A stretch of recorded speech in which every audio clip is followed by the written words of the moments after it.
one is in the books, and I'm starting strong with the recap night of. Night of? Is it just because I got a lot of time on my hands? Because I don't got girls? Can I curse on this thing? Can we report back if I could curse or not? I'm pretty sure I can. Because I got no bitches? Like, is that why? That might be why. That definitely might be why. But no, I got the time, so let's go ahead and talk about fantasy. Guys, I took the L in my league, and I'm low-key thinking, like, is my team not good? I have JJ. What's going on with JJ? Gibbs.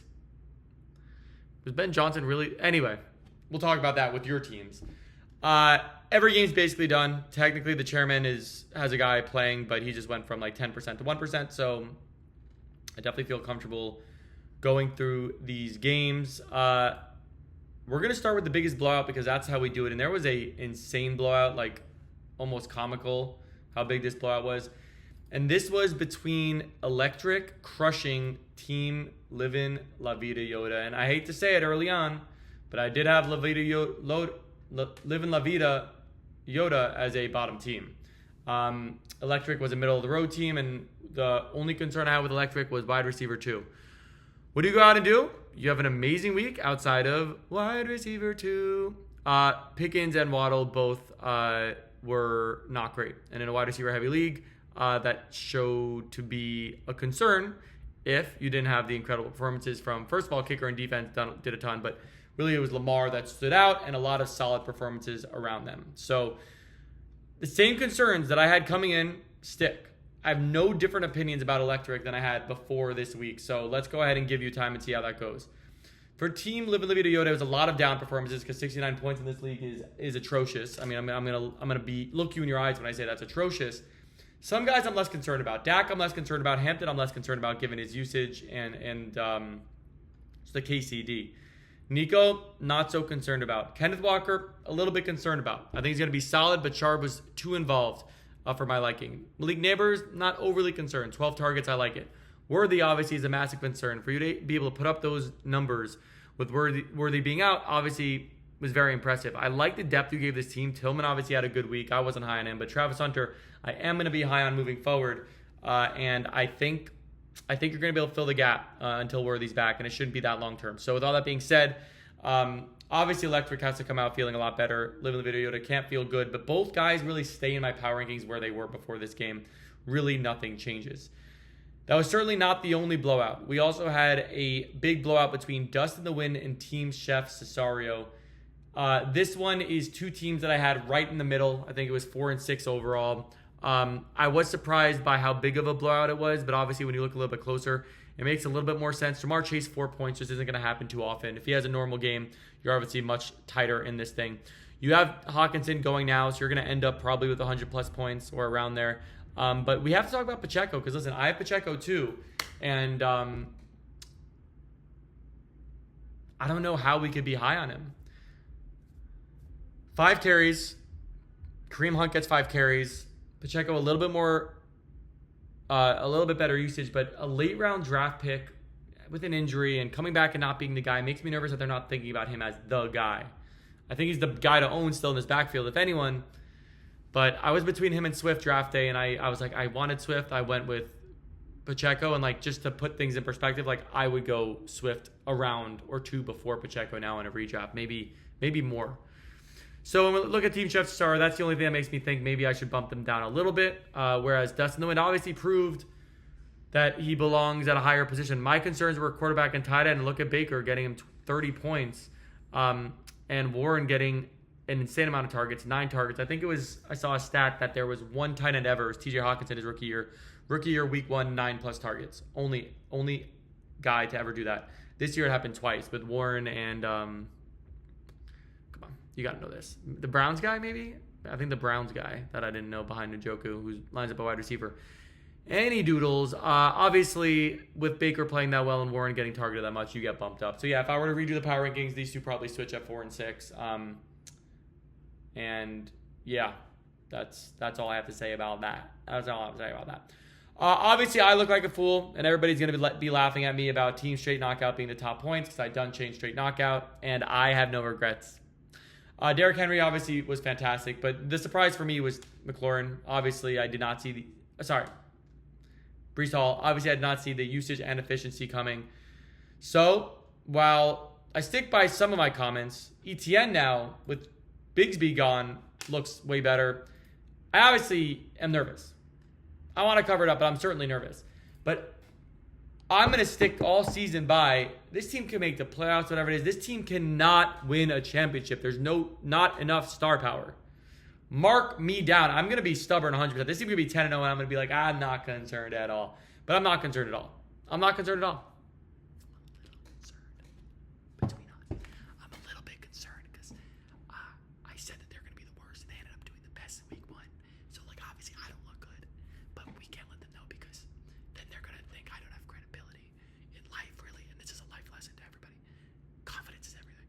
Confidence is literally everything. I mean, if you could bullshit your way to the top, you could be the smartest guy in the room. If you're not confident, you're done. I see a lot of people at work, and I'm at a big company, and there's a lot of smart people. There's a lot of fakers too. I see a lot of people work their way to the top just by being confident, just saying, "Oh yeah, I know it's this," and then I look behind the scenes. I'm like, "Is that true?" And it's not true, but they get the credit as if it's true. Do you get what I'm saying? So yeah, I'm nervous, but I'm gonna tell them I'm not nervous. Sorry, dude, my throat's been crazy. But anyway, yeah, no, not concerned at all. Is the summary there? But straight knockout, obviously a great week, and there is really no horrible performances. El Grenos, man, I needed you to step up and beat the team I done chained, and you didn't. You just straight up didn't. I mean, 114 is not a good week. Puka's the bright spot. I think a lot of guys who didn't play well, you're not too concerned about. Bucky, average performance, still got usage. I think he's going to be better. Joe Burrow, obviously, is going to be way better. Teagan's going to be way better. George Kittle's injury for this team will set it back just a little bit. Tight end in this league is a little bit less valuable than in the leagues I play in because you have 3 wide receivers, but it's enough to think El Grenos. I did mark El Grenos as wait.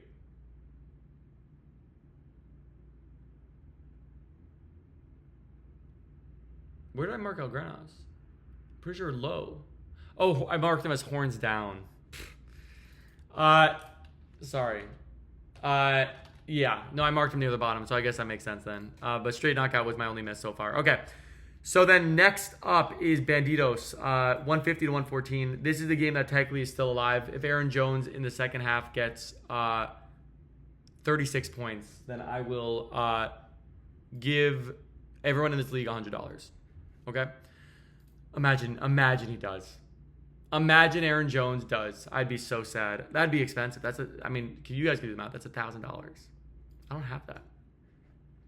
Or I have that, but I'm not one of those people who's like, if I lose $1,000, I'm like, oh, who cares? I'm gonna be bummed about that. That'd ruin the week.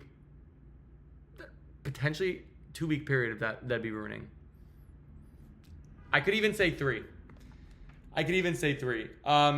Any hoodles, I got a fantasy notification about ETN being the clear RB1. I'm the silliest person ever because I told everybody on TikTok, my only sleeper, I made one video about fantasy. I said, Travis Etienne is the best value pick. My dad said, what are you talking about? And then I listened to him. I didn't take him. Shout out to my dad. Anyway, okay, I'm done with that. Yeah, all right, Banditos. You took the risk on McCaffrey. It worked out. McCaffrey looks like he's going to be amazing. If he's healthy, it is one of the best teams in the league. What do you want me to say? Banditos, I gave second overall, and now you give me a healthy CMC. It's an argument to be first. There's no critiques I have of this team. The most reliable guy on this team is probably Amon-Ra St. Brown, and he was the one with the down week. What can you say about this team? One of the best in the league. I also think Njoku's going to have a better week, so I'm not concerned at all. The chairman, there's a little bit more reason for concern. The chairman has Gibbs. I have Gibbs. We both know why we're concerned. What will that offense look like? And also Brian Thomas. 2 of the bigger letdowns in week 1. Both guys that you have, obviously a bit concerning. Also, Aaron Jones, I would have said before week 1, is not a guy I would start. He has a massive second half. I both of them going to be broke and look stupid, but I'm just really, really, really not an Aaron Jones guy. Never have been, and I think that's a weakness of this team.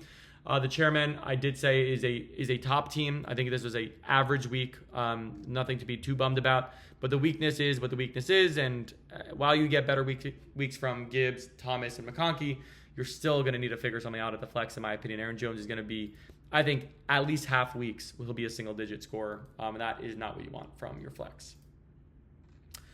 Okay, we have one matchup left, and that is El Professor and Team Vinny Figs. Vinny Figs is the team I had first overall, my favorite team, and they come out and they earn it just by this much.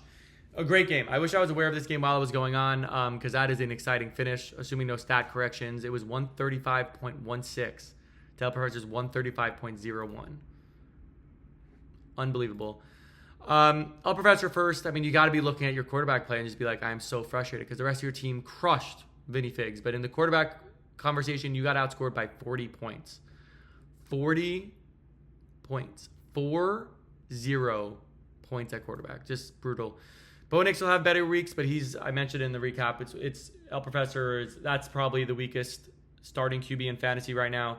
In this league, in a 10-team league, Bo Nix is your starter. Is really as rough as it gets. You started 2 rookies, a risky play. Didn't really pay off also in week 1. A bit frustrating, but I'm guessing you go with those guys expecting that they'll get better throughout the season. I would agree. It's a shame it did cost you a win early on, though. Devontae Smith, we talked about his inconsistencies, and he was, in fact, inconsistent. Frustrating, Bowers got banged up. If he played that whole game, probably gets another catch, probably gets you a win, but he does look very good, 103 yards. Pearsall looked really good. So am I really more down on El Professor than I was before the season? I'm not. I was not very high on Henderson coming in, at least in the first half of the season. The guys that didn't play well are guys I didn't expect to play well, to be honest. And then you got DeAndre Swift on your bench, who's probably one of the better bench players in the league right now. I know he's not being super efficient right now, but his usage looks great and the offense looks great. So for me, 1 + 1 = 7. And I think he's going to be getting a lot of 7s, touchdowns, or me on the Saturday night. Is it cool to brag about bagging 7s? Because I do be bagging a good amount of 7s, but like you obviously want to be bagging like 8s, ideally like 9s. But you show me a 7, I'm gonna bag that 7. Sometimes I get a little fancy. I get 7.5. I'm not gonna lie. Sometimes I'm like feeling myself. I'm like, ooh, 7.3, 7.4. I rounded up with 7.5. Never bagged 7.5 in my life. Wonder what that would be like. Anyway, let me know if you like Goofy and Formal Rick, or if you want Scott Hansen. And this guy wins by this much, and you know. So anyway, all to say, that's all I got. Oh, sorry, Vinny Figs. I mean, I ranked him number 1 for a reason, and he performed like a number 1 team. Like, what do you want? AJ Brown, down week. Calvin Ridley, down week. Mark Andrews, down week. Doesn't matter. He has enough ceiling guys. This is why we talk about ceiling guys. Like, when you have multiple ceiling guys, and he has the best quarterback, he has the best running back, like, you're just going to be able to get away with these down weeks, and you're still going to win. And that's just the mark of a team that can win a chip. Low-key, arms looking kind of... Sorry. Anyway, I'm going to probably be bad myself in fantasy this year because no one wants to trade with me anymore because I win every trade. And I didn't draft that well. Gibbs and JJ. Did I tell you that? I traded my pick, my 2nd, 4th, and 7th for a 1st. So I ended up getting Gibbs and JJ, and I both don't look good. Like, they're both still going to be solid, I would imagine, if they're healthy, but like I gave up a lot, you know. So I got to be starting. Like, Pacheco's my only other RB on the roster. It's not good. Like, that's not what I do. I don't normally do that. I was kind of stressed today of the draft about something else. I just wasn't locked in. We'll talk about it another time. Anyway, this is a much longer recap than I normally do, but I'm just excited football's back, and the second half is back. That was your halftime show, boys. Sorry, Kissy. Was that out of pocket?